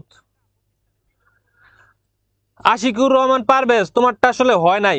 এটা হবে মোট সম্পদ মাইনাস চলতি দায় মাইনাস অলিক সম্পদ, ওইটাও হয়। ঠিক আছে, মোট সম্পদ মাইনাস চলতি দায় মাইনাস অলিক সম্পদ, ওইটাও কি হবে। ওকে, আচ্ছা। তাহলে স্থায়ী সম্পদ যোগ চলতি সম্পদ মাইনাস কি, চলতি দায়। এইভাবে সহজে আমরা কি রাখতে পারি, মনে রাখতে পারি। ঠিক আছে, আচ্ছা। এখন আমরা সরাসরি ম্যাথে চলে যাই, সরাসরি আমরা ম্যাথে চলে যাই। শুধু মনে রাখতে হবে কি, মনে রাখতে হবে এইখানে শুধু চলতি সম্পদের সাথে স্থায়ী সম্পদটা এক্সট্রা কি হবে, যোগ হবে। জাস্ট, আর কিছু আমার মনে রাখার দরকার নাই বিনিয়োজিত মূলধন নির্ণয় করার ক্ষেত্রে। ক্লিয়ার? এটার অনেকভাবে নির্ণয় করা যায়। এই যে আশিকুর রহমান পারভেজ, এখন তোমারটা ঠিক আছে, মোট সম্পদ মাইনাস চলতি দায় মাইনাস অলিক সম্পদ, সেটা হবে। ঠিক আছে, সেটাও কি হবে দেখো। ওকে, তাহলে এটার এই বিনিয়োজিত মূলধন নির্ণয় করার 3 থেকে 4 রকমের উপায় আছে। যে যেই রকমের উপায়ে বের করে কোনো কি নাই, কোনো সমস্যা নাই। ক্লিয়ার?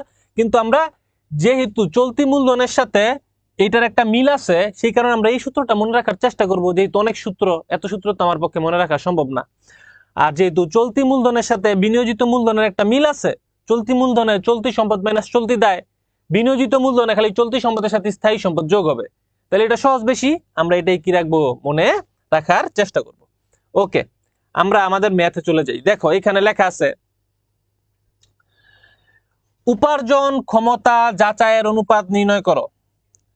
উপার্জন ক্ষমতা যাচাই। তাহলে উপার্জন ক্ষমতা যাচাই যখন তোমাকে করতে বলবে, তোমাকে দুইটা সূত্র বের করতে হবে। উপার্জন ক্ষমতা যাচাই বললে তোমাকে দুইটা সূত্র কি করতে হবে, বের করতে হবে। একটা হচ্ছে মোট লাভ ও নিট লাভ অনুপাত। মোট লাভ ও নিট লাভ অনুপাত। তাহলে তোমাকে মোট লাভ ও নিট লাভ অনুপাত কি করতে হবে, বের করতে হবে উপার্জন ক্ষমতা যাচাইয়ের অনুপাত নির্ণয় করতে বললে। খতে বলছে বিনিয়োগ মূলধনের উপর আয় অনুপাত কি করো, নির্ণয় করে সিদ্ধান্ত দাও। আমরা সিদ্ধান্ত দিব, সমস্যা নাই। তো এটা হচ্ছে আমার উদ্দীপক, এটা হচ্ছে আমার কি, এটা হচ্ছে আমার উদ্দীপক। এটা আমরা মুছে দেই যাতে আমাদের অঙ্ক করতে সুবিধা হয়। ঠিক আছে। আচ্ছা, এখন দেখো উপার্জন ক্ষমতা যাচাই, তার মানে উপার্জন ক্ষমতা যাচাই করতে বলছে আমাকে হচ্ছে কি করতে হবে, আমাকে মোট লাভ অনুপাত এবং নিট লাভ অনুপাত নির্ণয় করতে হবে। মোট লাভ অনুপাত এবং নিট লাভ অনুপাত নির্ণয় করতে হবে। আমি উপরে লিখে দিলাম মোট লাভ অনুপাত, মোট লাভ অনুপাত, মোট লাভ অনুপাত। তাহলে মোট লাভ অনুপাতের সূত্র কি, উপরে মোট লাভ, উপরে মোট লাভ, নিচে হচ্ছে নিট বিক্রয়, নিচে হচ্ছে নিট বিক্রয়, গুণ দিব কত দ্বারা, গুণ দিব আমি 100 দ্বারা, সমান সমান এখানে তোমার পার্সেন্টেজ বেরোবে। এখানে আমার দেখাতে হবে গণনা, এখানে আমার দেখাতে হবে কি গণনা। ওকে, আমরা এখন দেখি। দেখো এই অঙ্কে আমার আগে দেখতে হবে আমার লাগে কি, আমার লাগে হচ্ছে নিট বিক্রয় আর লাগে মোট লাভ। আমি আগে নিট বিক্রয় বের করব, পরে মোট লাভ বের করব। এই নিট বিক্রয়ের মোট লাভ বের করার জন্য আমার যেই তথ্যগুলো দরকার সেই তথ্য বা ডাটার কাছে আমি যাব, অন্যান্য জায়গায় আমি যাব না। দেখো শেয়ার মূলধন এটা এখানে আসবে না, শেয়ার মূলধন হচ্ছে আমার মালিকানা তহবিল, অগ্রাধিকার শেয়ার মালিকানা তহবিল, আয় বিবরণী নির্যায়ন মালিকানা তহবিল, দীর্ঘমেয়াদী দায় লাগবে না, এগুলা লাগবে না। এখানে আর কোনো কিছু আমার লাগবে না। এইখানে আসি, আমার কাজ শুধু এতটুকু, কাজ শুধু এতটুকু। বলছে বিক্রিত পণ্যের ব্যয় 2 লক্ষ টাকা, বিক্রিত পণ্যের ব্যয় 2 লক্ষ টাকা, ব্যয়ের উপর মুনাফার হার, ব্যয়ের উপর মুনাফার হার 30%, পরিচালন খরচ 35,000, আয়কর খরচ 5,000। দেখো পরিচালন খরচ আর আয়কর খরচ আমার লাগবে নিট লাভ বের করতে গেলে। কি বের করতে গেলে, নিট লাভ বের করতে গেলে আমার পরিচালন খরচ এবং আয়কর খরচ লাগবে। এছাড়া আমার পরিচালন খরচ আয়কর খরচের দরকার নাই। মোট লাভ বের করতে গেলে আমার এই ব্যয়ের উপর মুনাফার যে 30%, এতটুকু আমার জানলেই কি হবে। তাহলে দেখো ব্যয়ের উপর মুনাফার আর বলা আছে 30%, তাহলে ব্যয় কত, ব্যয় হচ্ছে 100, ব্যয় হচ্ছে কত, ব্যয় হচ্ছে 100, মুনাফা হচ্ছে 30, তাহলে 130 থেকে যদি আমি 100 বাদ দেই তাহলেই তো 30 থাকে। তাহলে বিক্রয়ের পরিমাণ হচ্ছে 130, বিক্রয়ের পরিমাণ কত, 130। ঠিক আছে, তোমরা কি বুঝতেছো? তাহলে ব্যয়ের উপর বলছে, ব্যয়ের উপর মুনাফার হার, তাহলে বিক্রিত পণ্যের ব্যয় হচ্ছে 100, বিক্রিত পণ্যের ব্যয় কত, 100, কারণ ব্যয়ের উপর মুনাফার হার বলছে, মুনাফার হার 30, এই যে লিখলাম 30। কত থেকে 100 মাইনাস করলে 30 হবে, 130 থেকে 100 মাইনাস করলে 30 হবে। তাহলে 130 হচ্ছে বিক্রয় মাইনাস 100 হচ্ছে বিক্রিত পণ্যের ব্যয়, ইকুয়াল 30 হচ্ছে মোট মুনাফা। আমার বের করতে হবে মোট মুনাফা, আমার বের করতে হবে মোট বিক্রয়। বিক্রিত পণ্যের ব্যয় দেওয়া আছে 2 লক্ষ টাকা, বিক্রিত পণ্যের ব্যয় দেওয়া আছে কত টাকা, 2 লক্ষ টাকা। আর এই বিক্রিত পণ্যের ভাগ কত, বিক্রিত পণ্যের ভাগ হচ্ছে 100। 2 লক্ষকে আমি 100 দ্বারা ভাগ দিলে 1 ভাগের টাকা বেরোবে, 2 লক্ষকে 100 দ্বারা ভাগ দিলে 1 লক্ষ টাকা বেরোবে। আমি এখানে লিখতে পারি বিক্রয় সমান সমান 2 লক্ষ ভাগ 100 গুণ 130। আবার আমি বের করতে পারি মোট লাভ,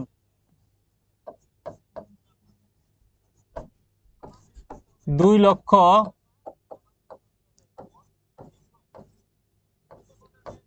ভাগ 100 গুণ 30। বুঝা গেছে সবাই? বুঝছো সবাই?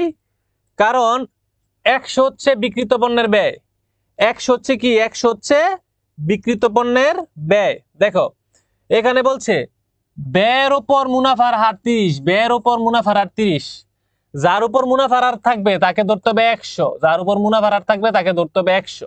তাহলে ব্যয়কে আমি ধরছি 100, তাহলে এখানে প্রশ্নবোধক, এখানে মাইনাস, ইকুয়াল টু মুনাফা হচ্ছে 30, কারণ মুনাফার হার কত, 30%, ব্যয়ের উপর মুনাফা ধরতে বলছে, ব্যয়ের উপর মুনাফা, তাহলে ব্যয় কত, 100।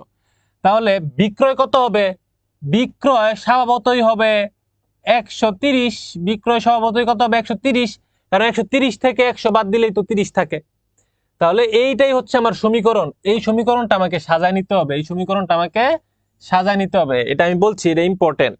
ঠিক আছে, যদি না বুঝো আমাকে বলো, না বুঝলে বলো, কোথায় বুঝতেছো না সেটাও বলো। আমি তো বলতেছি যার উপর মুনাফার হার বলা থাকবে, যার উপর মুনাফার হার বলা থাকবে তাকে ধরতে 100। তাহলে ব্যয়ের উপর মুনাফার হার বলা আছে, ব্যয়ের উপর মুনাফার হার বলা আছে, তাহলে এই যে ব্যয়, বিক্রিত পণ্যের ব্যয়কে আমি ধরছি 100, বিক্রিত পণ্যের ব্যয়কে ধরছি 100, মুনাফা 30, এই যে মুনাফাকে ধরলাম 30। তাহলে আমার সমীকরণ কি? বিক্রয় মাইনাস বিক্রিত পণ্যের ব্যয় সমান মুনাফা। তাহলে বিক্রিত পণ্যের ব্যয় ধরছি 100, কারণ ব্যয়ের উপর মুনাফার হার বলা আছে, মুনাফার হার হচ্ছে 30, আমি যে মুনাফাকে ধরছি 30। তাহলে কত থেকে 100 মাইনাস করলে 30 হয়? 130 থেকে 100 মাইনাস করলে তো 30টা হবে।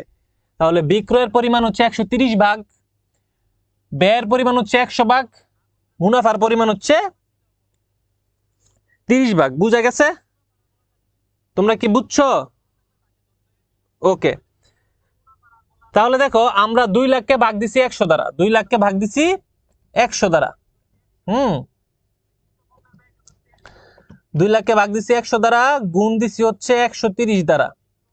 তাহলে আমাদের বিক্রয় বেড়েছে 2,60,000 টাকা, বিক্রয় বেড়েছে 2,60,000 টাকা। ঠিক আছে, আবার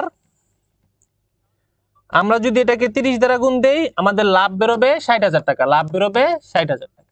এখন দেখো এই যে বিক্রয়, বিক্রয় আমি কত লিখছি? 2,60,000। তাহলে 2,60,000 টাকা থেকে বিক্রিত পণ্যের ব্যয় 2 লক্ষ টাকা মাইনাস করলে মোট লাভ বের হয় 60,000 টাকা। আশা করি বুঝার কথা, ক্লিয়ার হওয়ার কথা। ক্লিয়ার না হলে আমাকে বলো ক্লিয়ার না, আবার বোঝাই। তাহলে মোট লাভ হবে কত? মোট লাভ হবে 60,000, মোট লাভ হবে 60,000, বিক্রয় হবে 2,60,000, বিক্রয় হবে 2,60,000, গুণ হবে কত? গুণ হবে 100, গুণ হবে 100। মিমি আক্তার কি সমস্যা বলো?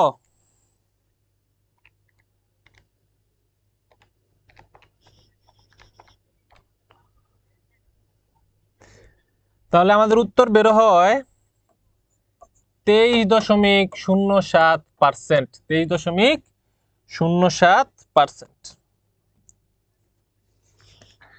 ক্লিয়ার সবাই? সবাই ক্লিয়ার? ওকে, ক্লিয়ার। এখনো যারা ক্লিয়ার না, আই এম সো সরি, তোমরা আবার ক্লাসটা রিপিট দেখবা, তখন ইনশাল্লাহ তোমরা এটা বুঝে যাবা আশা করি। ঠিক আছে, ক্লিয়ার হয়ে যাওয়ার কথা। সবার ক্লিয়ার? সবাই বুঝেছো? সবাই বুঝছো? তাহলে আমরা এখন নিট লাভ বের করব। সবাই বুঝে ফেললে আমরা এখন নিট লাভ বের করব।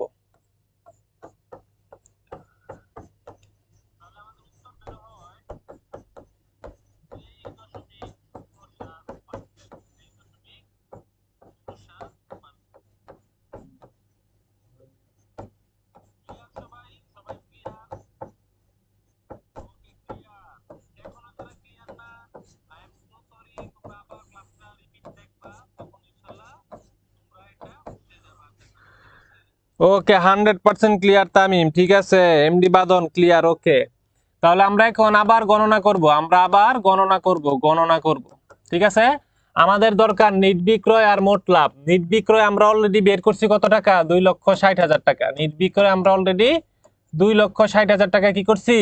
বের করছি। ঠিক আছে, ইয়েস, 2,60,000 হচ্ছে নিট বিক্রয়, 2,60,000 হচ্ছে নিট বিক্রয়। ঠিক আছে, এখন নিট লাভ আমাদের বের করতে হবে। নিট লাভ, নিট লাভ। তাহলে নিট লাভ আমরা কিভাবে বের করব? আমরা মোট লাভের যে টাকা আছে, সেই মোট লাভের টাকা থেকে আমরা পরিচালন ব্যয়, পরিচালন ব্যয় মাইনাস দিব আয়কর খরচ, আয়কর খরচ। তাহলে মোট লাভ আমাদের ছিল কত হাজার? মোট লাভ আমাদের ছিল 60,000 টাকা। পরিচালন ব্যয় কত? পরিচালন ব্যয় হচ্ছে 35,000 টাকা, আয়কর খরচ হচ্ছে 20,000 টাকা। তাহলে পরিচালন খরচ হচ্ছে 35,000 টাকা, আয়কর হচ্ছে 5,000 টাকা। তাহলে আমার নিট লাভ বেরোচ্ছে 20,000 টাকা। নিট লাভ কত? 20,000 টাকা। তাহলে আমি এখানে লিখবো 20,000। ঠিক আছে, তাহলে আমি 20,000 কে ভাগ দিব 2,60,000 দ্বারা, গুণ দিব 100 দ্বারা আমার বের হয় 7.69%।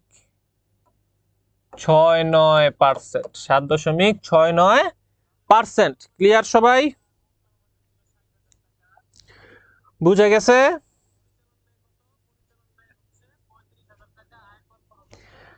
আশা করি তোমরা বুঝেছো। এই যে মোট লাভ, পরিচালন ব্যয় মাইনাস করছি, আয়কর মাইনাস করছি 5000, আমার নিট লাভ বের হয়েছে 20,000। ঠিক আছে, এই নিট লাভটাকে আমি এখানে বসাইছি, উপরে নিট লাভ, নিচে নিট বিক্রয়। 100 দ্বারা গুণ দিচ্ছি, বের হয়েছে 7.69।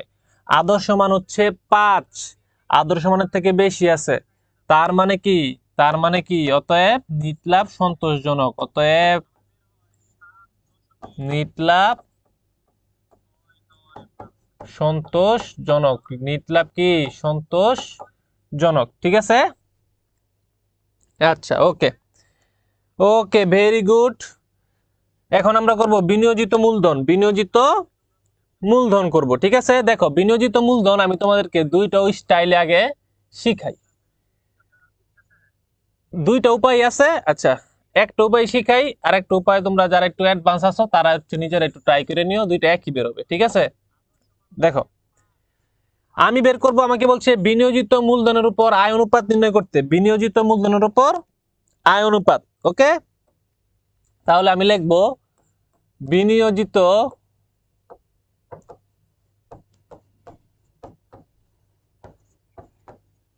মূলধনের উপর আয় অনুপাত। আয়, এটার অনুপাত। দেখো দেখো প্রশ্নের ভিতরেই বলে দিচ্ছে বিনিয়োজিত মূলধনের উপর আয়, তাহলে বিনিয়োজিত মূলধনের উপরে কি থাকবে? আয় থাকবে। তাহলে এই যে নিচে হচ্ছে বিনিয়োজিত মূলধন, নিচে হচ্ছে বিনিয়োজিত মূলধন, বিনিয়োজিত মূলধন, আর উপরে হচ্ছে কি? কর বাদ নিট লাভ। কর বাদ নিট লাভ। ঠিক আছে, কর বাদ নিট লাভ। ওকে, ইন্টু 100, ইন্টু 100। দেখো বলছে কি বিনিয়োজিত মূলধনের উপর আয় অনুপাত, তাহলে বিনিয়োজিত মূলধন নিচে, এর উপরে কি? কর বাদ নিট লাভ, আয়। ঠিক আছে, তাহলে এখান থেকেই কি করা যায়? বোঝা যায় যে উত্তর প্রশ্নটা কি কি হইতে পারে। ইয়েস, আর্থিক বিবরণী থেকে অনেক সহজ। এই অধ্যায়টা সহজ, একটু মনোযোগ দেওয়া। আসলে এই অধ্যায়টা সহজ, কঠিন না। এই অধ্যায়টা আসলেই সহজ। ঠিক আছে, এত কঠিন না। আর্থিক বিবরণী থেকে সহজ, 2 দিন অঙ্ক প্র্যাকটিস করলে পারা যায়।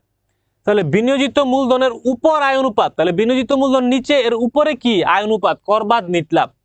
এখন আমরা আগের অঙ্কেই বের করছি কর বাদ নিট লাভ 20,000 টাকা, আমি এখানে লিখে দিব 20,000 টাকা। আমার বের করতে হবে বিনিয়োজিত মূলধন, লিখি গণনা। তাহলে কিভাবে বের করা যায় বিনিয়োজিত মূলধন? বিনিয়োজিত মূলধন ইকুয়াল টু স্থায়ী সম্পদ যোগ চলতি সম্পদ মাইনাস চলতি দায়, মাইনাস চলতি দায়। তাহলে আমার স্থায়ী সম্পদ বের করতে হবে, চলতি সম্পদ বের করতে হবে, চলতি দায় কি করতে হবে? বের করতে হবে। ক্লিয়ার? ওকে,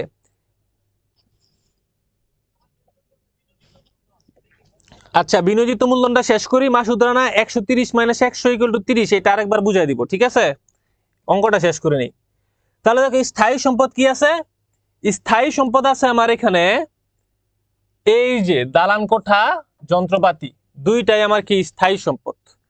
90,000 আর 60,000 যোগ করলে হয় 1,50,000। তাহলে আমার স্থায়ী সম্পদ কত? 1,50,000। স্থায়ী সম্পদ 1,50,000 যোগ, দেখো এই দুইটা আমার স্থায়ী সম্পদ, এই তিনটা আমার চলতি সম্পদ, আর এই দুইটা হচ্ছে আমার চলতি দায়। এই দুইটা চলতি দায়, এই দুইটা স্থায়ী সম্পদ, এই তিনটা চলতি সম্পদ। তাহলে চলতি সম্পদের পরিমাণ দেখো 30,000, এখানে আছে 17,500, এখানে আছে 2,500। তাহলে এই দুইটা যোগ করলে 20,000, 30,000, 50,000। তাহলে চলতি সম্পদ কত? চলতি সম্পদ হচ্ছে 50,000 মাইনাস চলতি দায়। চলতি দায় হচ্ছে এই দুইটার যোগফল 20,000 আর 5,000, 20,000 আর 5,000, তাহলে চলতি দায় হচ্ছে 25,000। তাহলে 2 লক্ষ থেকে 25,000 টাকা বাদ দিলে 2 লক্ষ থেকে 25,000 টাকা বাদ দিলে থাকবে 1,75,000।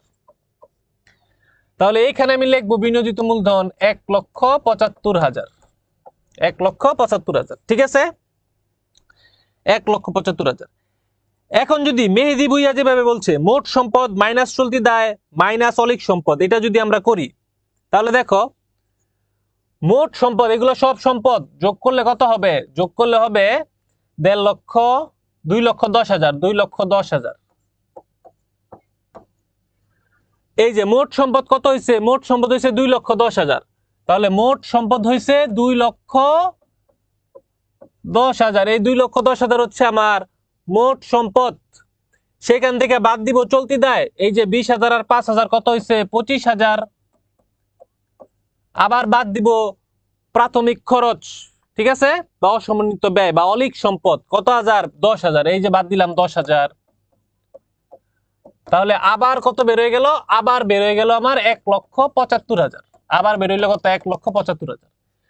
তার মানে তুমি যেই সূত্র দিয়ে এই করো না কেন, তোমার উত্তর কি আসবে? উত্তর সেমি আসবে।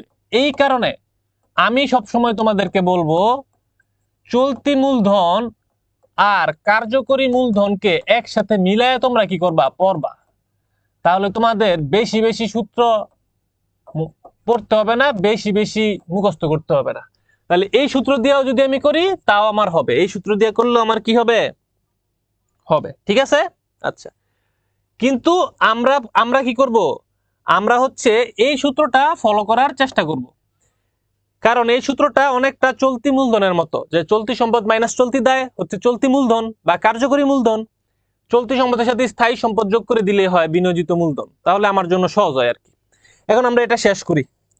তাহলে 20,000-কে ভাগ দিব 1,75,000 দ্বারা, গুণ দিব 100 দ্বারা, হয় হচ্ছে 11.43%, 11.43%, ঠিক আছে।